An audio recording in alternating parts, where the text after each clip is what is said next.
when the Chinese Communist Party attempted to exploit the tragic death of George Floyd to claim their authoritarian system was somehow superior to ours, I issued a statement which read in part, quote, "During the best of times, the People's Republic of China ruthlessly imposes communism. But amid the most difficult challenge, the United States secures freedom. There is no moral equivalence. This is a self-evident truth. It is not fake news for you to broadcast that this is the greatest nation in the history of the world and the greatest nation that civilization has ever known.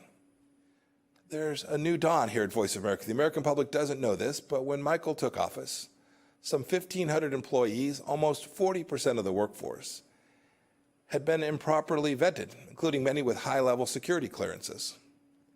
VOA was rubber stamping J-1 visas for foreign nationals, including some from communist China.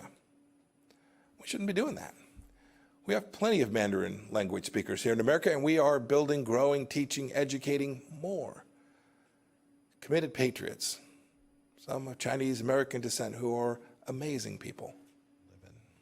It's interesting in meeting with the division directors of Voice of America, how frequently in those meetings the name of China comes up. When I ask them what's on the horizon, what are you noticing, it's China. Latin America, China. East Africa, China. And it's not simply the Belt and Road Initiative, it's their information strategy. How they get affiliates in those regions of the world, how they feed them free stuff, and they're, as you know, a whole of government approach.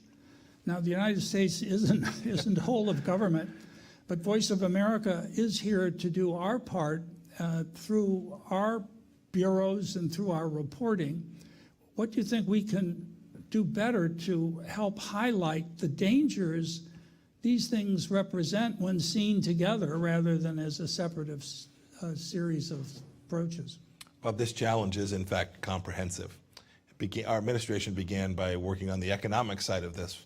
Right? The president placed tariffs on Chinese goods. He's tried to stop intellectual property theft, denying tens of millions of jobs in the United States of America because they would steal our information, take it back to China, build it, and then dump it here in the United States. It's information. You talked about that. This is ongoing. Take the issue of the Wuhan virus. It has now, I understand the Chinese Communist Party is now going to permit the World Health Organization to go in and find out where this all began, but it took months and months of effort to do that. We are now more than a year on.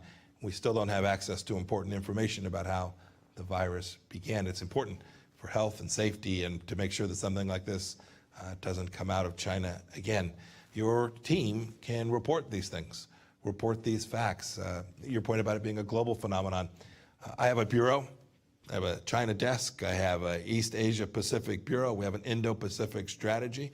But every one of my ambassadors and chiefs of mission understands that China presents a challenge in their country, wherever they may be, in Africa, in Latin America, in Southeast Asia for sure.